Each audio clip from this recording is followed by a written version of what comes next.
Perkenalkan, nama saya Retno Zulianti dengan NIM 2304020168 dari Prodi Pendidikan Matematika. Di sini saya akan menyelesaikan tugas UTS yang diberikan oleh Bapak dosen saya, yaitu beliau Bapak Zaim selaku dosen MKU saya Pendidikan Agama Islam. Nah, saya akan menjelaskan terkait dengan model keislaman yang cocok diterapkan di Indonesia. Nah, sebelum itu, saya akan menyebutkan dan menjelaskan beberapa model keislaman yang diterapkan di Indonesia. Anggota Dewan Pertimbangan Presiden, Kiai Haji Ahmad Hasyim Muzadi atau yang dikenal dengan Kiai Hasyim, melihat secara garis besar ada tiga pola pemahaman dan pemikiran Islam di Indonesia. Yang pertama adalah tekstual, sebuah pemahaman murni, jadi agama dipahami dan dikerjakan sesuai bunyi teks secara lafziah atau harfiah. Jadi hukum hanya berdasarkan pada teks. Paham ini sangat kaku dan tidak mau menerima pengertian yang beda. Pada pola tekstual, pemahamannya berorientasi pada teks dalam dirinya. Al-Quran dan hadis hanya sebagai sumber Islam, hanya melalui redaksi lainnya saja. Pendekatan kebahasaan tanpa melihat latar sosial historis, kapan dan di mana wahyu itu diturunkan.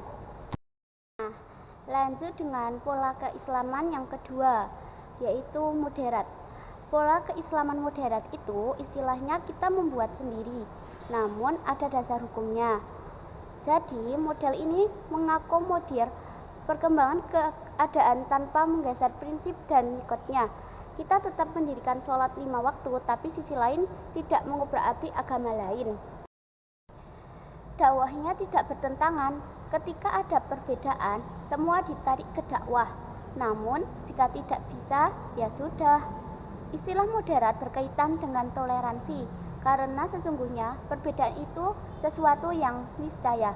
Nah, model moderat ini yang dipakai para ulama kita zaman dahulu ketika mengislamkan Nusantara dan mengislamkan orang kafir. Mereka memahami prinsip mu'tadilin, tegak lurus tapi tidak ekstrim. Kita menyebutnya hanifiyatus samhah. Jadi, tanpa merendahkan agama lain, Islam mampu diterima dengan baik. Lanjut model yang ketiga, yaitu model liberal.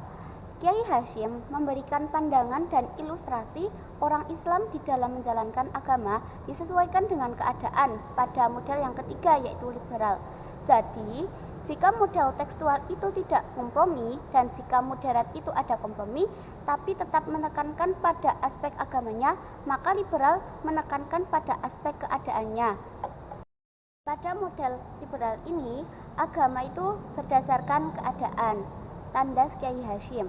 Jika kita ingin agama kita sehat, Kiai Hasyim menganjurkan untuk menggunakan pola hanifiyatus samhah yang menyeimbangkan i'tidal kelurusan dengan prinsip akomodasi selektif. Selain itu, Kiai Hasyim juga mengemukakan tentang faktor terjadinya ekstremisme. Menurut Kiai Hasyim, ada dua faktor terjadinya ekstremisme di negara kita. Yang pertama adalah pemahaman terhadap Islam yang kurang, dan yang kedua adalah pengaruh pemikiran dari luar Indonesia yang masuk, yang di dalamnya membuka sistem politik dari negara asalnya. Nah, dari ketiga model keislaman tadi, menurut saya model keislaman yang paling cocok diterapkan di Indonesia adalah model keislaman yang kedua, yaitu moderat. Karena dengan model keislaman moderat, kita bisa menyesuaikan hukum sesuai dengan keadaan kita sekarang dengan landasan dasar-dasar hukum yang ada seperti Al-Quran, hadis, ijma, dan qiyas. Nah, seperti itu pembahasan yang dapat saya sampaikan dari awal sampai akhir. Jika banyak kesalahan, saya mohon maaf yang sebesar-besarnya. Saya akhiri. Wassalamualaikum warahmatullahi wabarakatuh.